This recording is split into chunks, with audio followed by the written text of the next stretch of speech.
The Swatch Group, owner of Omega, Longines, Tissot, Breguet and Blancpain, lost 89% of its profit in a single year and then refused to do the one thing every analyst on Wall Street told it to do. The thing it refused to do was fire its workers. Across the lake from Lausanne, in the small Swiss town of Bil, sits a corporation that does not behave the way modern corporations are supposed to behave.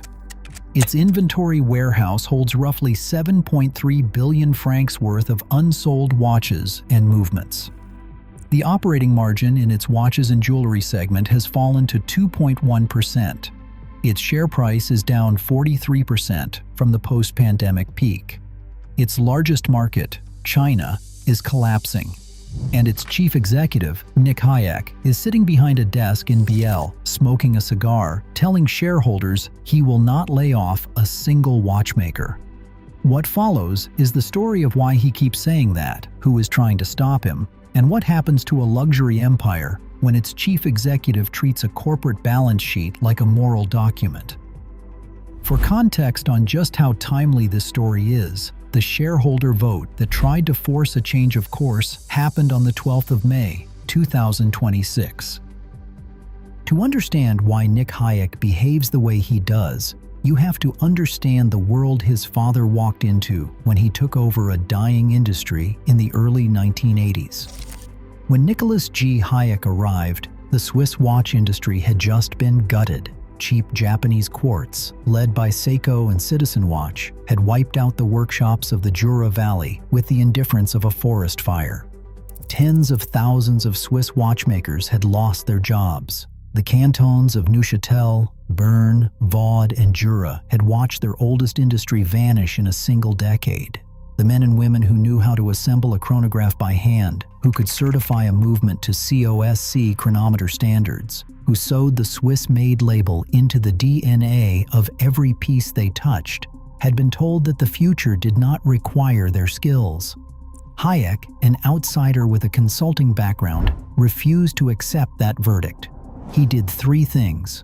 First, he fused two struggling watchmakers, ASUAG and SSIH, into a single holding company.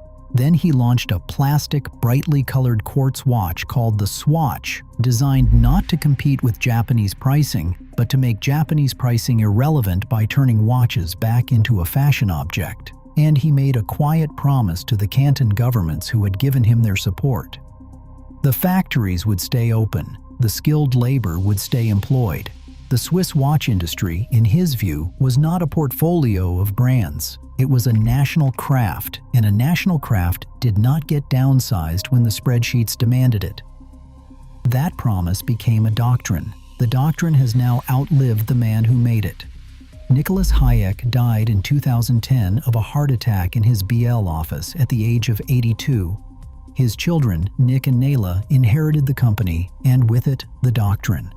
For the last decade, that doctrine has been tested gently. There have been bad years, currency shocks, occasional dips in Chinese demand, and the company absorbed each blow. But what happened in 2025 was not a dip. The Swatch Group reported net profits of just 25 million francs for the year. The previous year, the figure had been 219 million. That's an 89% collapse, and it cannot be explained away as a rounding adjustment or a one-time write-down. Group revenue fell to 6.28 billion francs, down from 6.74 billion. The watches and jewelry segment posted an operating margin of 2.1%. To put that number in context, the segment was running margins above 10% the year before and above 17% the year before that. 2.1 is the kind of margin a regional supermarket reports, not a luxury watchmaker that owns Omega. The brand-level picture was uneven. Tissot, the entry-level mechanical brand, crossed $100 million in United States sales for the first time in its history. Omega launched a fourth generation of its Seamaster Planet Ocean with 7 new references, and for those keeping score, that is the same Seamaster lineage that traces back to the Omega Speedmaster Moonwatch and its connection to NASA's Apollo program, and it held up relatively well in North America. Longines released a new Spirit Pilot flyback that built on its aviation heritage. But the high end of the portfolio, the brands Mark Hayek runs and which had always quietly subsidized the rest, took a brutal beating. Breguet and Blancpain, the two prestige names, were singled out by the company's own report as particularly affected by the challenging environment. And Harry Winston, the diamond and high jewelry brand the group acquired in 2013, found itself equally exposed to the luxury slowdown that was battering the top tier. Matthias Breschon, who had run Longines since July of 2020, left the brand in May of 2025, a leadership change the company described in the most neutral language it could find. Inventory ballooned to roughly 7.3 billion francs. That's more than an entire year of revenue, sitting in warehouses in the Swiss cantons of Bern and Solothurn. The company also revealed that 2025 sales were the lowest the group had recorded since 2010, excluding the COVID year when factories were physically shut. The reasons were not mysterious. Chinese demand had collapsed, with exports to mainland China falling by more than 6% and exports to Hong Kong falling by 8%. The American market saw a chaotic year, with the United States government 39% tariff coming into force in September of 2025, gutting orders before settling at 15% in December, and triggering a frantic rush of shipments to beat the wire.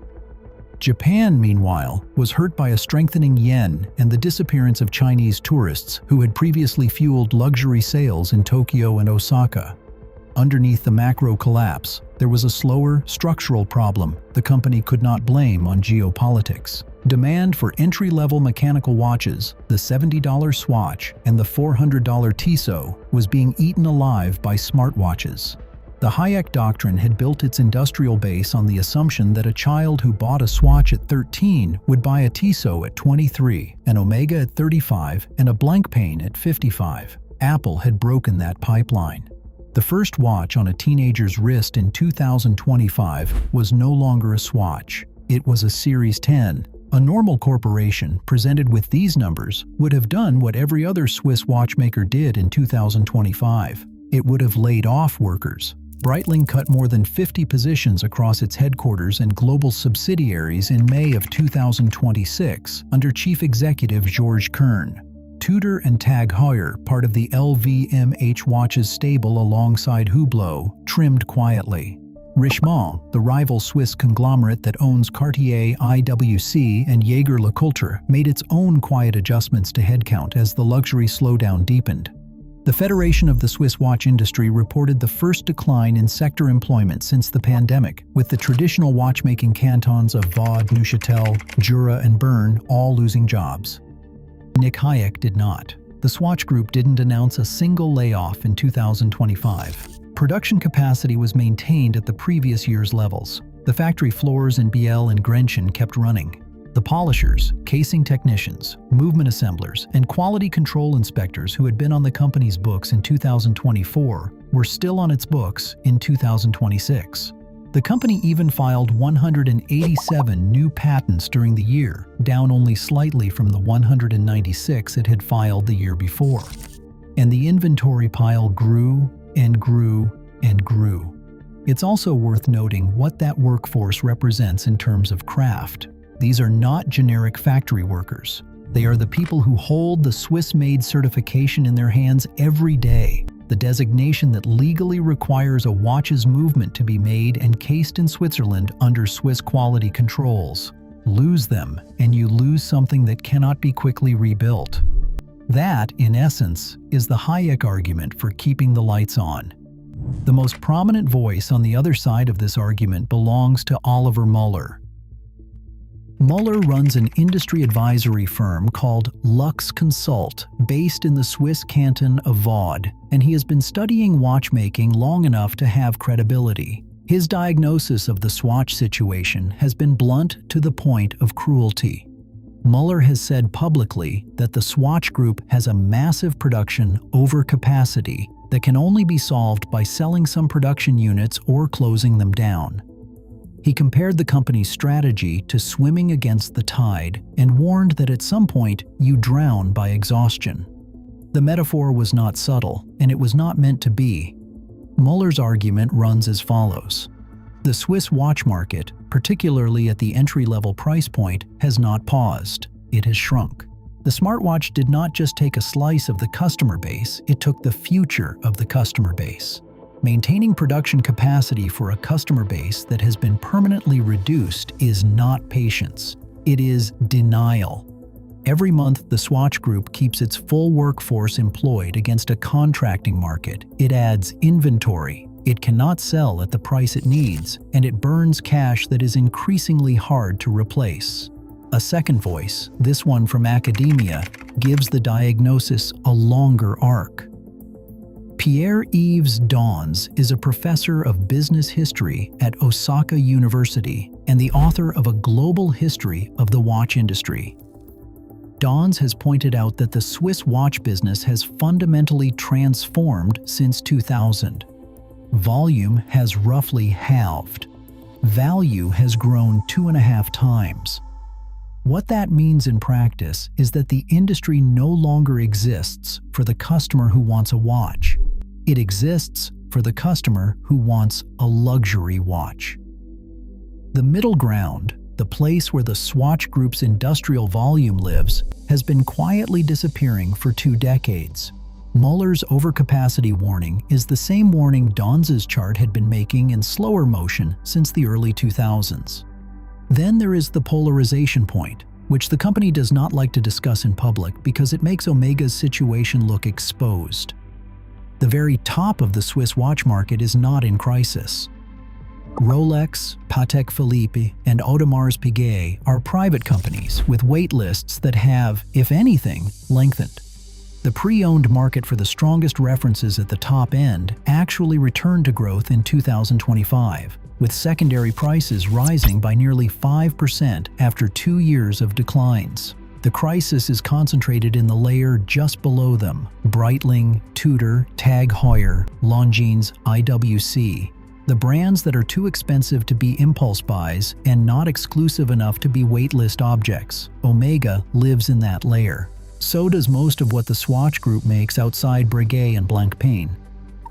For most of the last 2 years, this debate was an argument among watch journalists and Swiss financial analysts. It became something else when an American got involved. His name is Stephen Wood. Wood runs Greenwood Investors, a New York-based fund that owns roughly half of 1% of the Swatch Group. Half of 1% is a small position. In a normal company, a 0.5% shareholder would not get a meeting with the chairman, let alone a fight with the board. But the Swatch Group is not a normal company. Roughly 25% of its equity is held by the Hayek family pool, and through a dual-class share structure, that 25% equity stake carries more than 40% of the voting rights. Most of the other 75% is held by smaller, fragmented investors who have struggled to organize themselves into a coherent voting bloc. Wood decided to be the man who organized them. His argument was simple, and it was not really about watches, it was about governance. Wood claimed the Swatch Group's board was insufficiently independent. He argued the Hayek family's grip on the company had allowed underperformance to fester because there was nobody at the table empowered to challenge the chief executive. The inventory pile up, the share price collapse, the absence of any clear succession plan, all of it pointed, in Wood's view, to a company that needed an outside voice. He nominated himself formally as a candidate to represent the bearer shareholders. He asked, not unreasonably, that the 75% of the company that was not Hayek be given a single board member of its own choosing. In May of 2025, Wood lost his first attempt at a board seat. 62% of bearer shareholders voted for him, but the Hayek family used its outsized voting rights to crush the result on the wider vote. He came back in 2026 with more backers, more press coverage, and the endorsement of 2 of the most powerful proxy advisory firms in the world. Institutional Shareholder Services, known as ISS, and Glass Lewis both recommended that shareholders vote for Wood. Both cited weak long-term performance and governance shortcomings. Both said the Hayek family's continuing influence on the board was the problem. It was, on paper, the strongest activist push the Swatch Group had ever faced. What complicated the picture, just as the activist pressure peaked, was that the most damaging public criticism of the company's strategy did not come from Stephen Wood. It did not come from Oliver Mueller either. It came from a member of the Hayek family. His name is Mark Hayek, and he runs Blancpain. Blancpain is the group's most exclusive watch brand. Blancpain watches do not sit in dealer windows next to Tissots. They sit in vaults at private banks. The brand's 2026 release calendar includes a $2 million piece, a complication watch designed for a tier of collector who does not blink at 7 figures. Mark Hayek used a series of interviews in 2026 to say something his cousin Nick had been avoiding. The price increases pushed through at Omega, at Longines, and at other mid-tier group brands during the post-pandemic years had been too aggressive, in his view. The brands had pushed buyers away rather than capturing premium margin. The volume losses, he argued, were not just macro, they were partly self-inflicted. This was, by Swiss family firm standards, almost open warfare. The man running the prestige end of the portfolio was telling the financial press that the strategy on the mid-tier end was failing. The group's official response was that brand pricing was a brand decision, and that there was no disagreement at the top. Nobody outside the family pool believed it. What made the moment more bizarre was that less than 2 weeks before the May annual meeting, the group surprised the entire industry with a launch that seemed designed to thumb the eye of every critic at once. Audemars Piguet released a Swatch collaboration pocket watch under the Royal Pop banner, a product that carried clear echoes of Jean-Claude Biver's old trick of making luxury feel accessible. The same instinct that had turned Blancpain around in the 1980s before Biver moved on to resurrect Hublot. The piece was a deliberate provocation. A $70 plastic swatch and a $100,000 Royal Oak fused into a single product release. The video coverage on YouTube did the rest. The collaboration drew hundreds of thousands of views on a single channel within 48 hours. The Moon Swatch trick, the trick that had quietly saved the group's reputation a few years earlier, was alive and well. The market read the launch one way. The activists read it the other. Some saw it as evidence that the group still understood how to make a story out of a contradiction. Others saw it as a desperate distraction, a marketing flash designed to soften shareholders before a contested vote. The vote came on the 12th of May, 2026. It was held virtually in accordance with Article 701D of the Swiss Code of Obligations, with no physical venue. 11.67 million bearer shareholder votes were cast, up from 8.88 million the year before, suggesting that the activist campaign had at least woken up the long tail of small investors who had previously not bothered to vote. Among bearer shareholders alone, the people Wood claimed to represent, his support rose from 62% the previous year to 80.4% in 2026. 8 in 10 of the small shareholders he was claiming to speak for voted for him. By any normal measure of an activist campaign, that's a landslide. It wasn't enough. When the registered shareholders were added in, the Hayek family pool dominated as it had every year before. 79.6% of the total vote went against Wood. 19.2% went for him. The board seat went instead to Andreas Rickenbacker, a Swiss business economist and a former member of the Bern cantonal government. Rickenbacker won 92.2% of the votes cast for him. Swatch shares jumped almost 5% on the announcement, briefly outperforming every other luxury name on the Zurich exchange. Nick Hayek had won. The doctrine survived. The factories would stay open. The watchmakers would stay employed. The inventory would, presumably, keep growing. After the vote, Wood gave a short interview to Reuters. He noted his support among bearer shareholders had grown by nearly 20 points in a single year, and said the only way he would have given up was if the support had decreased. The chairwoman, Nayla Hayek, was more direct, Speaking from the virtual chair, she said that Wood had no relation to Swiss industry and that his short-term investor interest was not compatible with the values of the group. That sentence, in 8 or 9 languages of business commentary, became the headline. The values of the group, not the margins of the group, not the inventory turnover of the group. The values.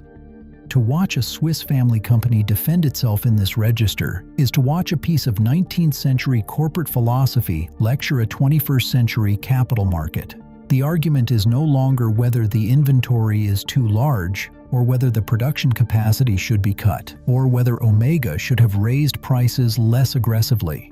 The argument is whether a luxury watchmaker exists primarily to maximize returns to its bearer shareholders or to maintain a craft that is woven through the social fabric of 4 Swiss cantons. Nick Hayek's answer is openly the second. He keeps saying so. He says it when he is asked about layoffs. He says it when he is asked about the inventory. He says it when he is asked, sometimes politely and sometimes not, why a publicly listed company is allowed to run on the moral philosophy of a family that controls less than half its voting rights. Whether the answer survives the next 2 years is a different question. Several things would have to break in his favor for the doctrine to hold. The Chinese consumer would have to return, and not in the cautious fashion implied by recent retail data, but in the volume needed to drain that 7.3 billion francs of inventory. The smartwatch problem at the entry level would have to slow, and there is no current evidence to suggest it will. The mid-tier brands, especially Omega and Longines, would have to find a way to win the next generation of buyers without continuing the price escalation Mark Hayek has now publicly criticized. The American tariff regime would need to settle in a way that does not require another front-loading panic. And the succession question, which sits over the entire company like a low ceiling, would have to be answered. Nayla Hayek is 74. Nick Hayek is 71. There is no public plan for what comes after them. If those things do not break in Hayek's favor, the doctrine will not survive him. The next chief executive of the Swatch Group, whoever that is, will inherit a balance sheet that no longer permits the philosophical luxury of refusing to fire anyone. The factories will be reorganized, the brands will be cut, some of them will be sold to private equity, others will quietly disappear. The Swiss-made promise made to the cantons in 1983 will become a story told about an earlier era, the way watchmakers in the Jura now talk about the great quartz crisis their grandparents survived. There is another scenario, and it is the one the Hayek family is betting the company on. In that scenario, the people who kept their jobs through 2025 and 2026 become the workforce that builds the next product nobody else can build. The inventory becomes the raw material of a recovery that only a vertically integrated, fully staffed group can supply. The brands rediscover their pricing discipline. The Moonswatch trick, or its successor, returns the company to growth. And the 89% profit collapse of 2025 is remembered decades later as the moment Swatch chose not to flinch. The vote on the 12th of May settled nothing about the underlying question. It only settled who gets to keep asking it.